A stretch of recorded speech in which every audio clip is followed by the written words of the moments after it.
That's better.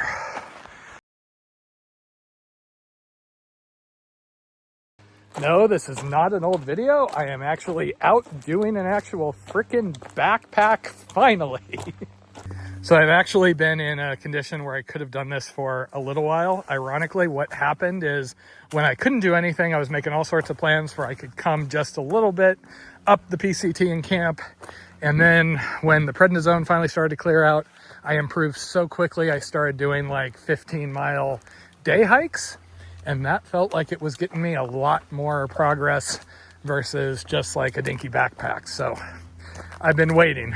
Combined with the fact Jen had to get something done, so she spent a night in the hospital and I was taking care of her. And then I had an endoscopy, which required me to go under, which cost me a day or two before I was back. So this is the first time I've had like a good opportunity. This is actually the Pacific Crest Trail. This is one of the trails that's about 10-15 minutes from the house that I come out to in the evening quite a bit. I can do a round trip of 6 miles after the worst of the heat has faded.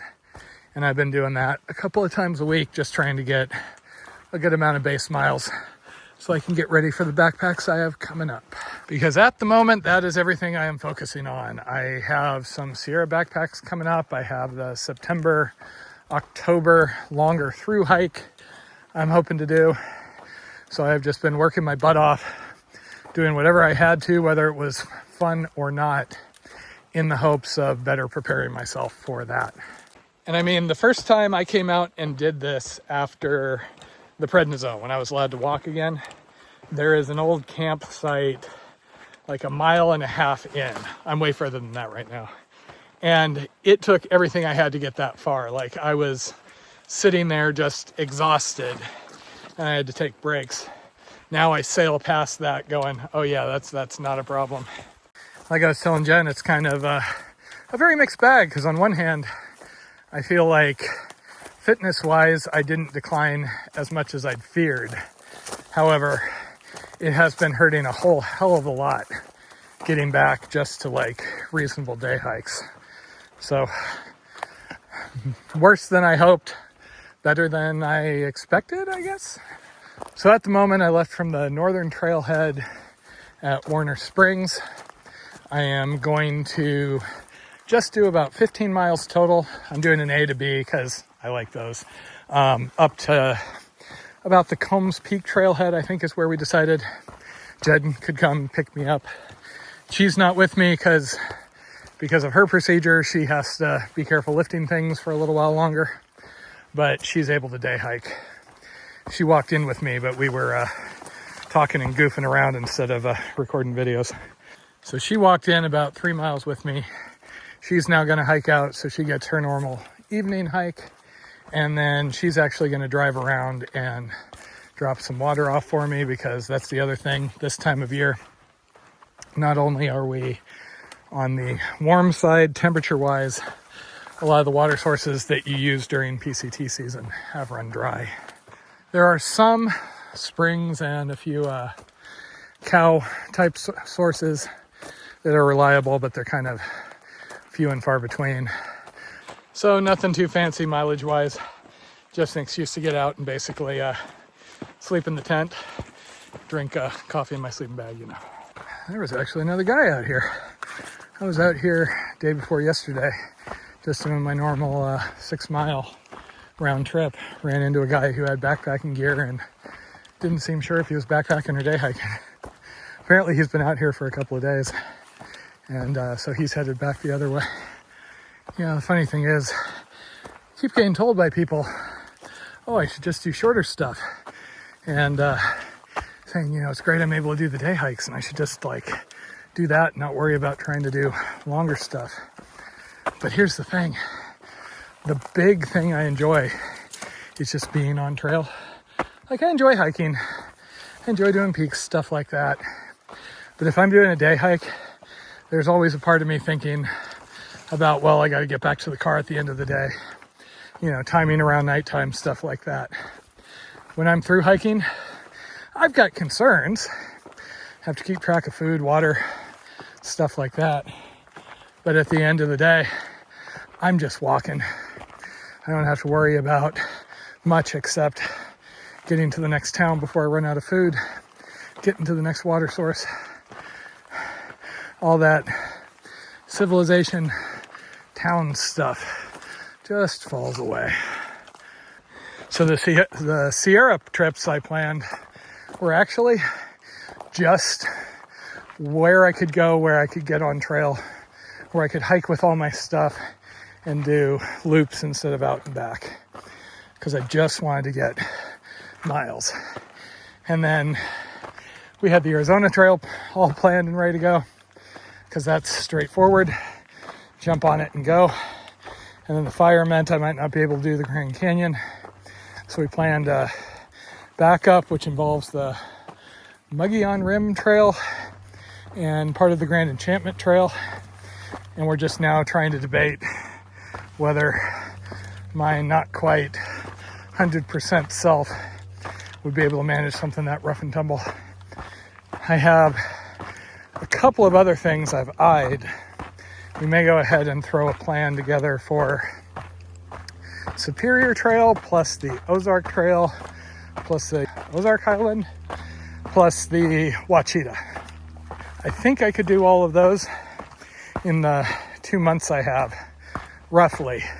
The Ozark Trail was an add-on because I thought the 3 wouldn't be enough. The only issue is I'm not sure about the travel between all of those. When I was doing the Arizona Trail or the Mogollon, Jen could drive me out and could come pick me up if we needed, so we had a lot more flexibility. If I have to fly into Duluth and then take a shuttle to get to the Canadian border, to then hike back down, to then have to take a shuttle to get to an airport, to fly, to shuttle, yada yada, that is a lot more hassle. I was so happy when I was on the American Discovery Trail last year, because once I got out to Delaware, it's like, sweet, all I have to do is walk. Don't have to worry about any travel, etc. So I've basically been eyeing anything that gets me out on trail, is a reasonable distance so I don't have to, hold myself back. When we did the Green River, the most stressful thing was the fact that we would run out of miles early in the afternoon and have to sit around. I just want to be able to go as much as I can. And things that are relatively straightforward and maintained, stuff like this I can do, bushwhacky stuff through all that, like what I did on the Condor. That is still a little bit of a challenge with some issues I'm having with my left foot. Also, ideally, they would be places where I could actually camp and I'm not having to be in like stressful tent cities or anything. There is a new trail down in Louisiana. Somebody mentioned, really tempted. I was looking at it. I know some people that are near the trail corridor, but at least my initial research, it looks like similar to the Ice Age Trail, which I also just looked into for similar reasons. You gotta kind of stealth camp or make private arrangements a lot. And I can do that, but I'm kind of leaning towards more straightforward because I'm expecting things to be harder than usual just with fitness, health stuff.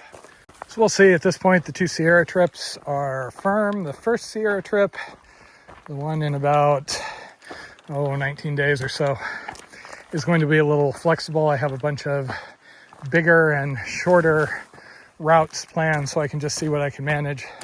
The 2-week one after that is the Big Secchi Loop, basically, with some additional stuff.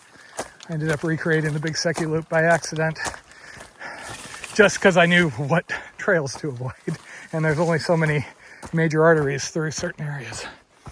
So that one is pretty much good to go, short of me getting hurt or having yet another health complication.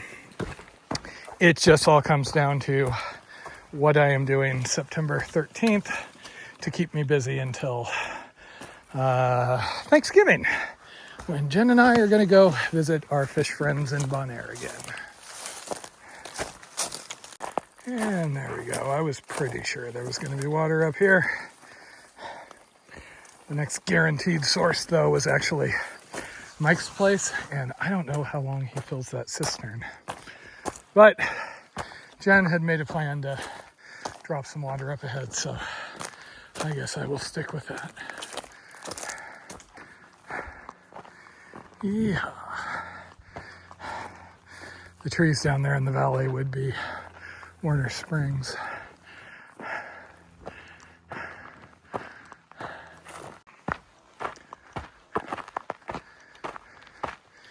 And there's the road Blondie should be taking to come meet me. I was just starting to get worried. I was depending on Jen to show up with a gallon of water. She wanted to come bring it to me instead of cash it before, but I can see my neon green Jeep coming up the road back there. Oh, it is good to be out again. Yay, it's the Blondie delivery service. If only I'd known it was this easy to hike the PCT. All you have to do is get a Blondie to meet you every couple of hours with water. And hey, I met you a lot when we did first do the PCT. And there goes Blondie. She is almost recovered enough to be able to carry a pack and things, but it's probably going to be another couple of weeks, which unfortunately means she will be recovered right about the time she's back at school. This is partially why she scrambled to do that longer trip earlier in the summer when I still couldn't go out. Our initial plan was, okay, well, end of the summer when Matt's better, we can do some stuff. And then once we realized she was going to have some recovery time we needed to budget for, it's like, okay. So she does have some more trips. They are weekend trips. I am actually going to, she'll be with me when I start the Big Secchi Loop trip. I will see her partway through when I hopefully join her for Arrow Peak and she resupplies me. The thing that got called the Big Secchi Loop somehow is basically the biggest loop you can do in kind of the core of the Sierra. I had a few alternate plans, but I'm kind of hindered by having done the Theodore Solomon Trail a couple of years ago, which was an awesome experience, but parts of it were bushwhacking, like Condor Trail levels of, bushwhacking. And I don't know that I am quite in shape to be pushing that hard going through like Tehachapi Valley. Not to mention there are fires that have burned through that area since then, which have only made things worse, and some river crossing considerations. So I have a gallon of water in my back. We have a plan to have me overnight, and then Jen will meet me at a trailhead in another 7 or so miles from here. There's a couple of campsites I was looking at. It does look like, per some comments, we may have some mobile homeless in the area. Not necessarily a problem, but ever since the CNO where I had somebody scout my tent, I'd prefer not to be in too heavily of a traveled campsite. Okay. I think this might do. That's better. Home sweet home for the night.